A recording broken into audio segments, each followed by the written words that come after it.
Тарус миний багын дурсамж. Намар цагт говь нутаг мөн ч их сайхандаа. Халуунаар нэвт төөнхөө болж налайгаад өглөөний агаар сэрүүхэн салхи сэвэлзээд тэнгэр гайхмаар цэлмэг гүн цэнхэр өнгөөр солигдно.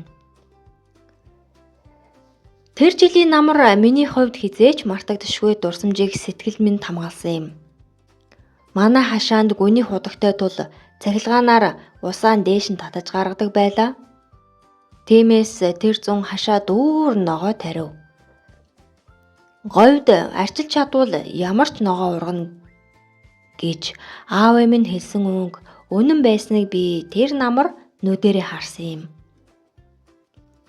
Төмөс, сонгин, эрдэн шиш, улаан лайл, өргөс тэмэх, байцаа, тарус, амтад тухаа гэд төрөл бүрийн ногоо хашааг минь чимэж билээ.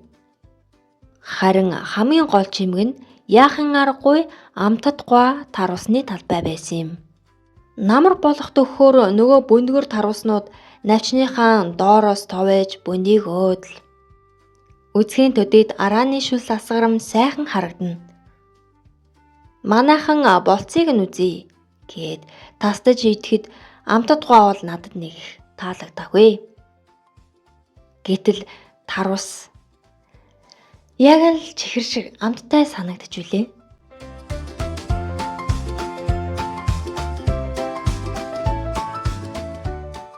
Эхний хэрэг. Хагархай тарусны амт. Нэг өдөр усалгаа дуусч ногооны талбай эзгүүрч би сэмээрхэн гүйж очоод хамгийн бүндгэр тарусыг нь татаж аваад байшингийнхаа арлуу гүйлээ. Тарус идэх хүсэл маань ямар ч айдас гэмшлээс илүү хүчтэй байсан юм.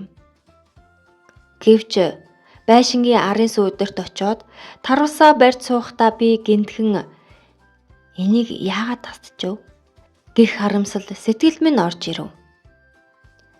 Гартаа барьсаар хэсэг суулаа. Нэгэнт тасчихсан юм чинь. Өөрийгөө зөвтгөөд идгээр шидэв. Гэтэл хуваа хутга зүсэх ямар нэгэн зүйл байсангүй. Ухаан бодол минь зөвхөн тарусанд л өвлөрч байснаас өөр юу ч бодсонгүй байжээ. Ойр хаваа хартал нэг жижигхэн шоох үзүүртэй чулуу харагдав. Тарусаа тэр чулуун дээр хүчтэй зөхиж хагалаад голыг нь гараараа самардаж амтархан идлээ. Ямар сайхан амттай байсан гэж сана. Идчихэд үлдсэн хальсыг нь хашаа давуулаад шидчихв. Гэдэс сэтгэлээ дүүртэл тарус идсэн тэр мөч хамгийн жаргалтай мөч гэмээр байлаа.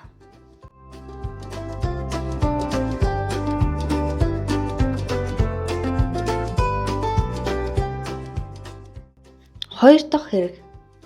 Айм шиг ба сум шиг могоо гүрвэл. Амтасчсан ирээ 13 дахин гихчээр хэд хоногийн дараа нөгөө бүндгэр дарууснууд дахиад л санаанаас гархаа болов. Зүрх маань хүчтэй цохилж айдастай байсан ч хүсэл маань дийлж дахин нэг тарус авч байшингийн ар руу гүв.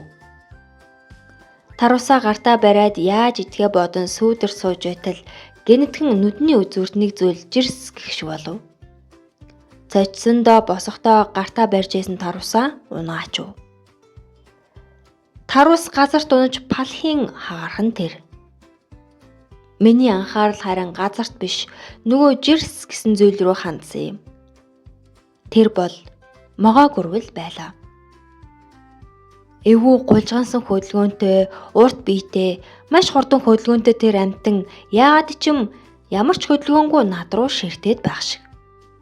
Тарусаа авмаар байсан ч хөдөлгөлөл нөгөөх гүйж ирээд хөл өдөөгөө авирч өмдрөө маань орчих юм шиг санагдаад зүрх минь чэйжнээсээ гарах гэж байгаа юм шиг л хүчтэй цохилж байлаа. Хэсэг харж зогсож байгаад эргэж харалгүй хар ирчээрээ л зүхтаачсан юм. Алсхан зайтай очиод эргэж хартал нөгөө могоо гүрвэл байрандаа л байв. Би эргэж очиж зүрхлээгүй шууд л харчихсан.